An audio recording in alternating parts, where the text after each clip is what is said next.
Welcome to the Human Capital Innovations Podcast, your go-to source for personal, professional, and organizational growth and development. We hope you tune in often for all things people management, organizational development and change, organizational leadership, and social impact related. Maximize your personal and organizational potential with Human Capital Innovations Podcast.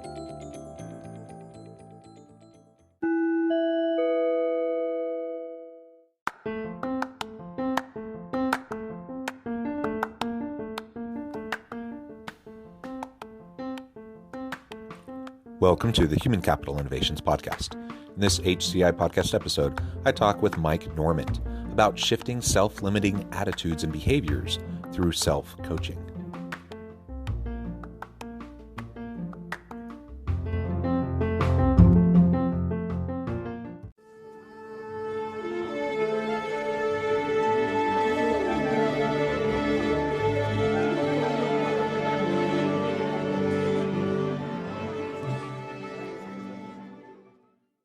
Mike Normant, welcome to the Human Capital Innovations Podcast. It's great to be here, John. Thanks for having me.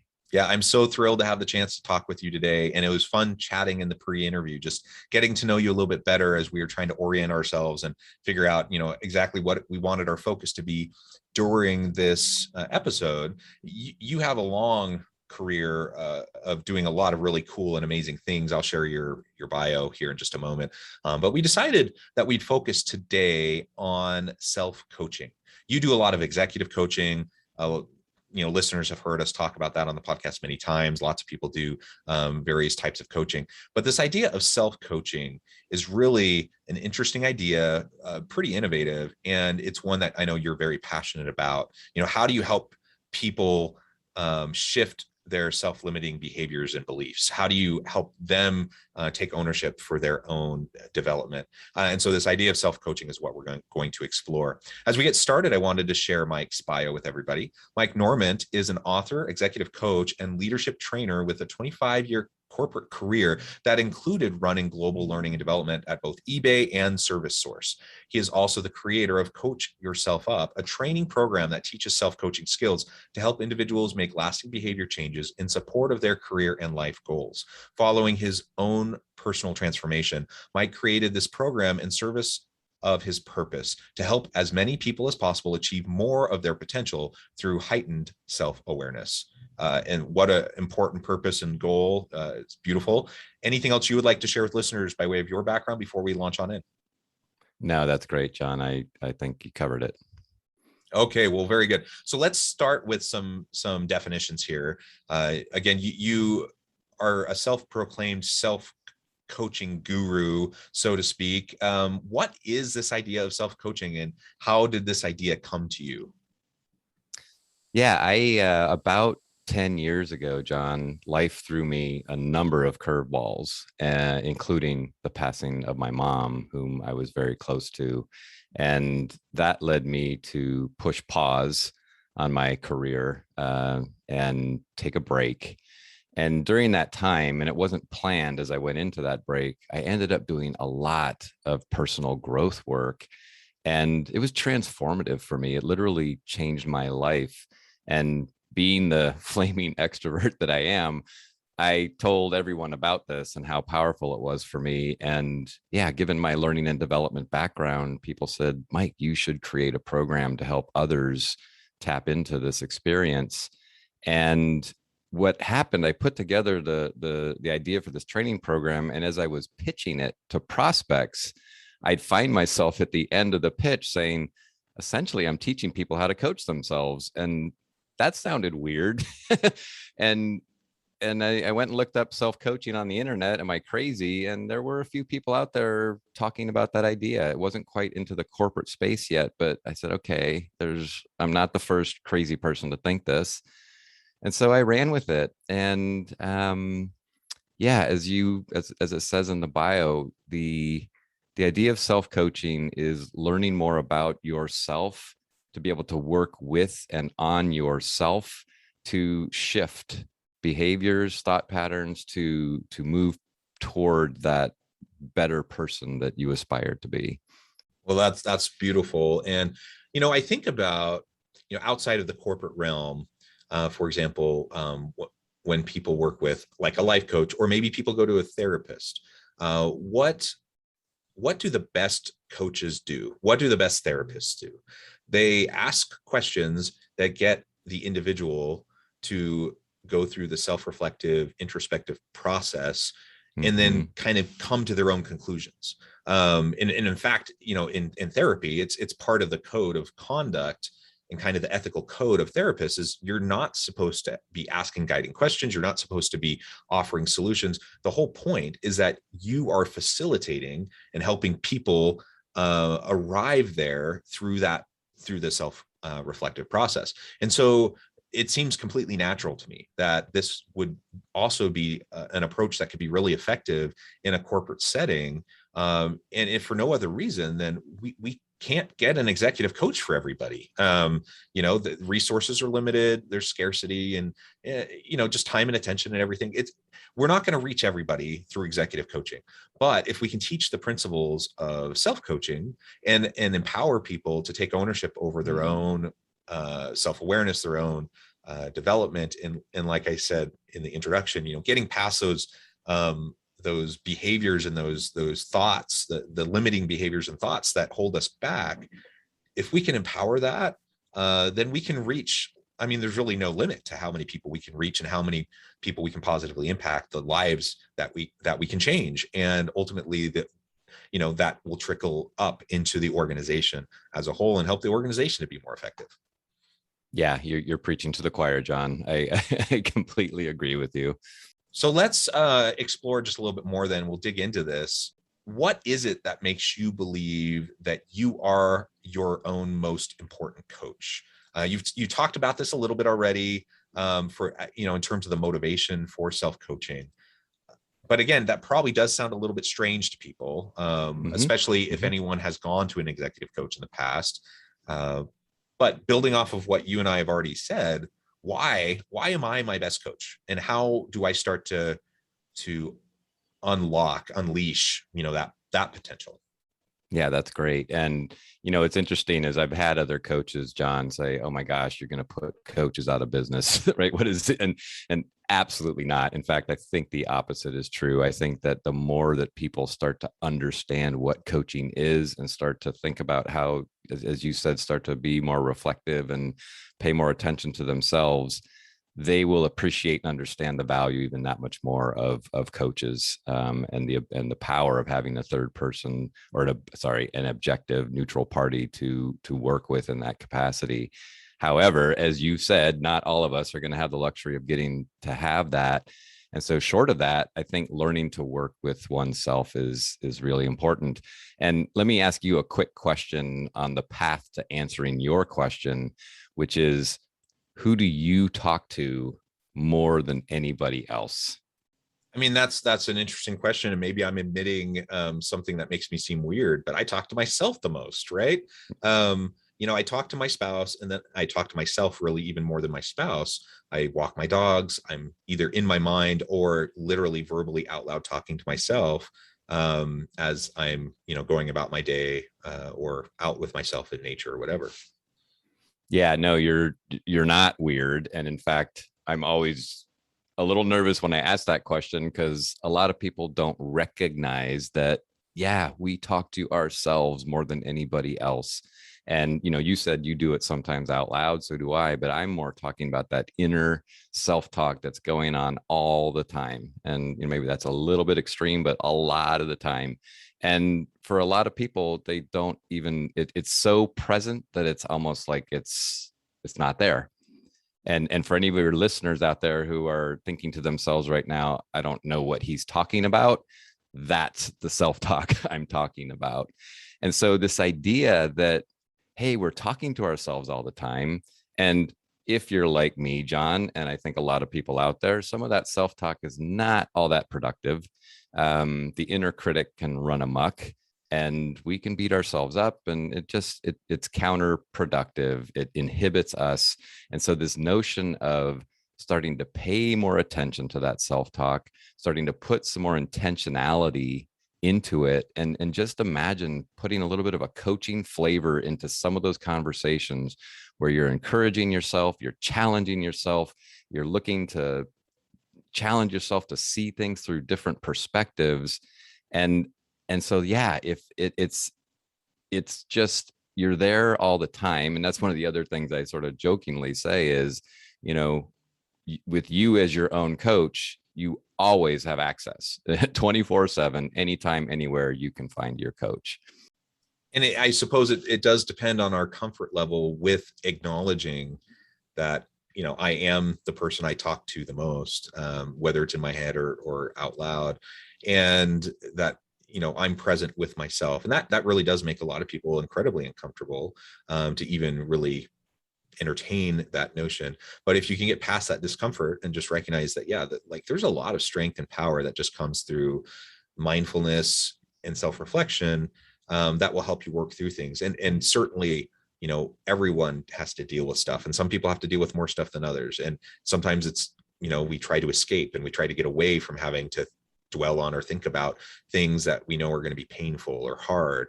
And I get all of that. And that's, that's one of the reasons why people go to therapy, so they can get help in processing and figure out, a healthy path forward.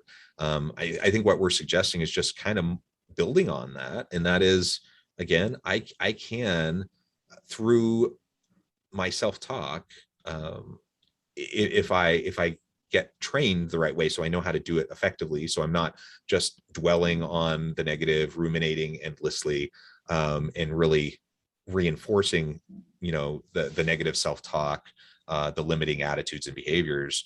If I can learn how to do that and then just build that into my daily practice, I'm going to be in a much better place to thrive as an individual. I'm going to be a much better partner, to my spouse. I'm going to be a better father. I'm going to be a better coworker with my team.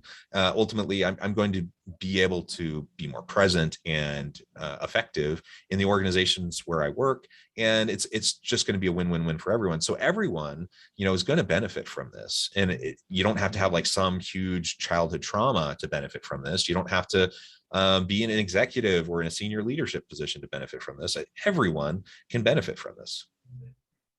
Yes, you're absolutely right. I created this program, Coach Yourself Up, with everyone in mind.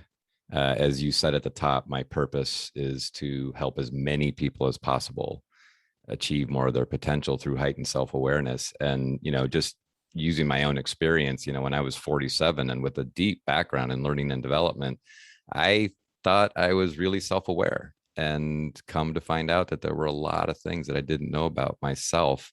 And to your point about people getting comfortable with the idea that they're talking to themselves and that kind of thing, what's interesting is my experience to date has been that people seem to just roll right into that. And they sort of, yeah, you're right, that is happening. And there's something about seeing other people having the same experience and acknowledging and that. And people, people are out there talking about the imposter syndrome, and right there, this is becoming more and more mainstream as far as people being more comfortable being vulnerable. And at the same time, there's still a large swath of the population that isn't in the space or ready for that kind of thing. And I honor that. And my belief is people will come to this at the right time. When I'm talking to companies about this, John, I'm always trying to emphasize that this should be opt-in. Don't make this a mandatory, hey, we're gonna help you become more self-aware. And oftentimes people sort of say that the people that could most benefit from this are often the ones that least think they need to do this, but trying to force somebody into this just doesn't work. And so take the people that embrace it, let them have the positive experience, let the word of mouth start to get to other folks. And they say, wow, Bill seems to really have gotten a lot out of this. I might want to check this out. Right. But yes, let's get those folks who are open to it, and let's see if that starts opening more doors for more people to be curious to see what's there.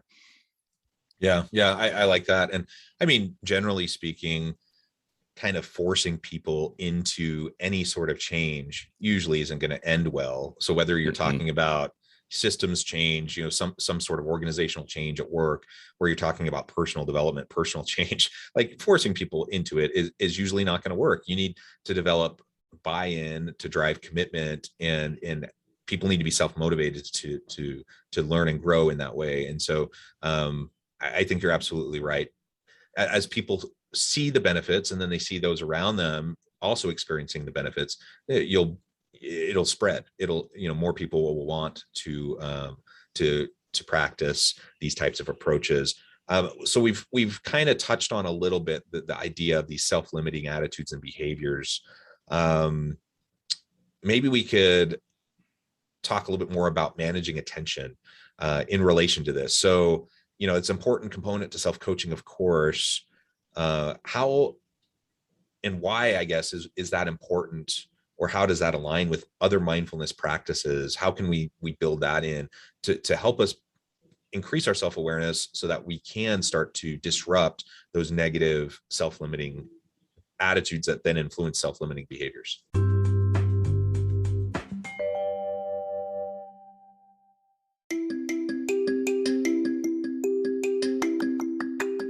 I'm excited to announce the publication of my new book from HCI Press, Bluer Than Indigo Leadership: The Journey of Becoming a Truly Remarkable Leader.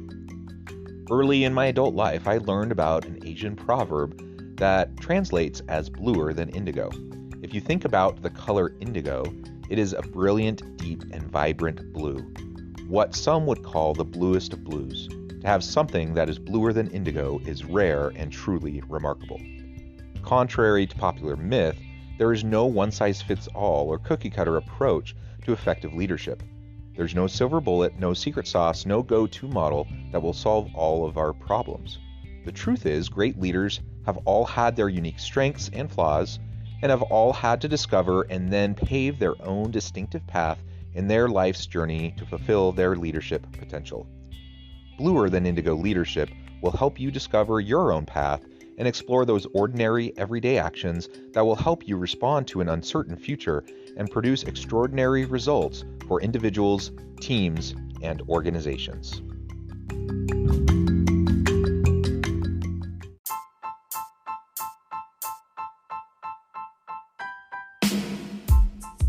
The alchemy of truly remarkable leadership: ordinary, everyday actions that produce extraordinary results. Consider how the nature of work has shifted over the past 50 years. With increased globalization, rapid technological advancement, and the shift in economic composition, the average job of today looks very different than the average job of 50 years ago. What will the jobs and organizations of tomorrow look like? Moreover, what does this all mean for organizational leaders? What are the core competencies and capabilities of organizations and their leadership that are prepared for continued disruption and geopolitical and socioeconomic shifts?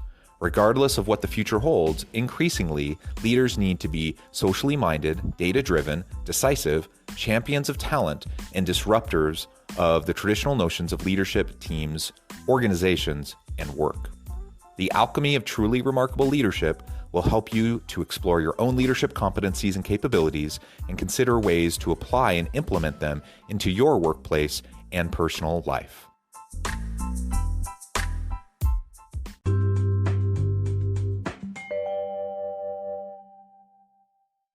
Yeah, managing attention is something I sort of backed into as I was designing this program. And what I knew, and I had just recently completed my executive coaching certification, and one of the things that I learned was the importance of having your clients self-observe, to pay attention to themselves, to start to learn more about their patterns. And so I knew that a key piece of self-coaching was going to be self-observation. And as I was thinking about that, it dawned on me that in order to pay attention to myself, I need to be pretty good at paying attention in general. And so knowing the state of the world and the state of the craziness, the distractions, the being pulled in 1,000 directions, right? And this is pre-COVID, right? layer COVID on top of that, and it's just 2 or 3x what it used to be as far as being able to focus your attention, to manage your attention. So I put that into the model as a step one. Let's help people. And I've got some great content that I learned from one of my teachers, that people will literally learn to see their attention differently. If you ask somebody, hey, pay attention to your attention, that's an odd thing. Like, what does that even mean? And yet, as you start to do that, we start to realize a couple of interesting things. One is that our attention moves around, and it's moving around all the time. And if we're really paying attention to it, we start to recognize that our attention moves with or without us, right? It moves with or without my conscious involvement. And at one level, John, that's like oh, duh. And at another level, it's like, whoa, that's pretty profound. And if I start to think about when I'm in a meeting, if I'm paying attention to my intention to be present in the meeting, I'm more likely to catch myself off in my head thinking about lunch, and gently bring my attention back to where I want it to be, which is in this meeting. And you asked about the correlation to the overlap with mindfulness.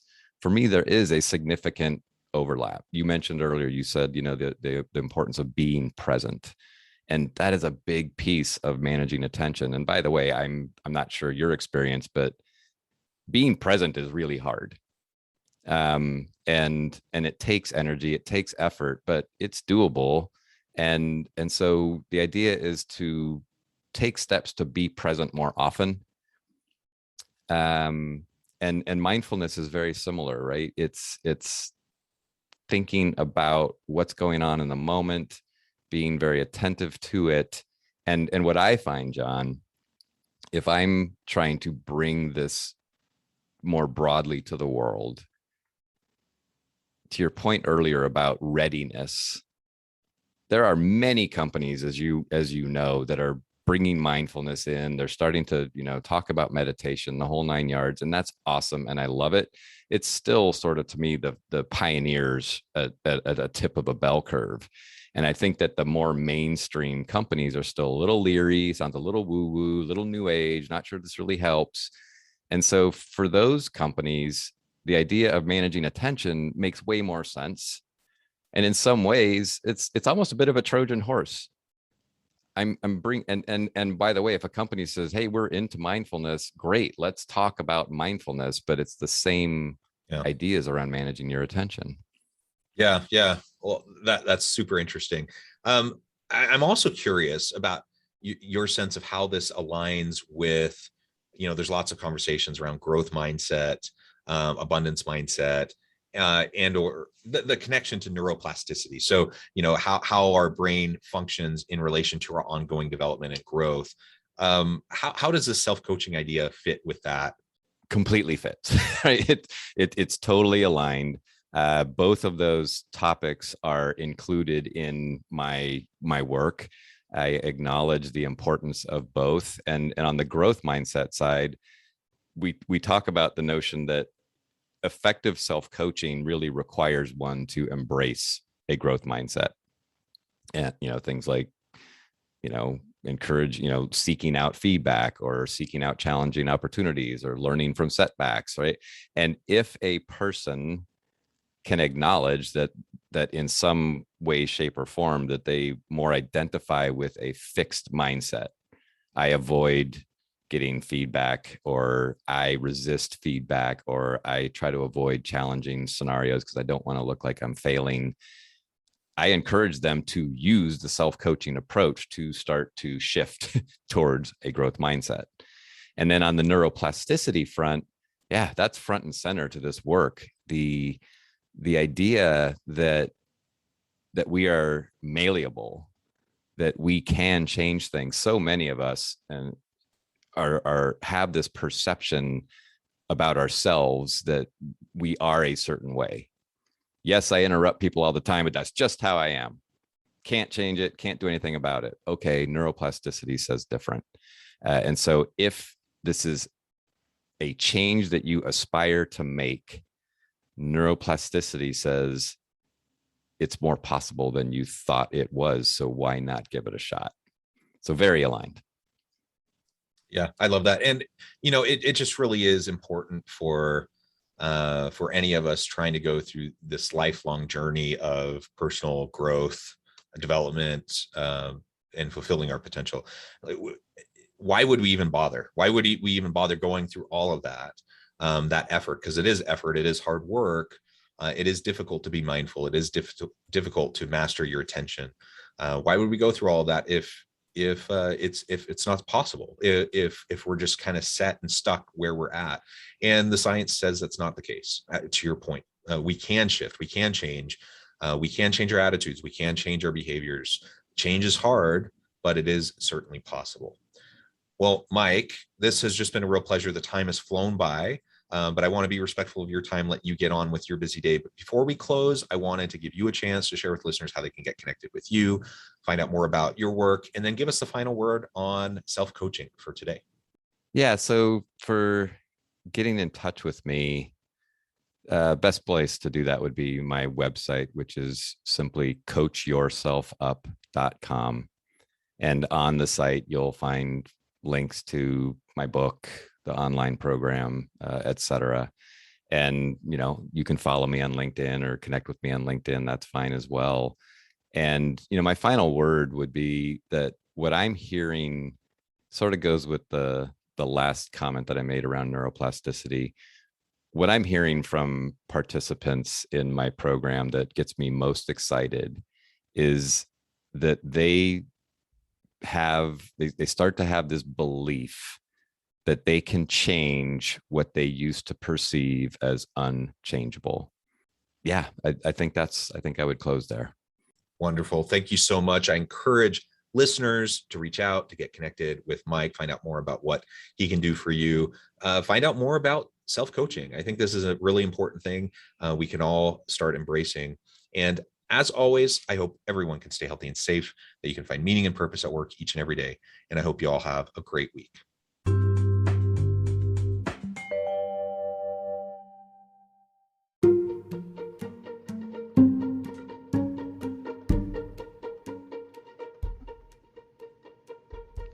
Check out Human Capital Innovations magazine, Human Capital Leadership. Human Capital Leadership is a free, interactive e-magazine with the mission to help individuals, leaders, and organizations find innovative approaches to maximize their human capital potential. We publish issues quarterly in August, November, February, and May. Take a look at the latest issue and let us know what you think.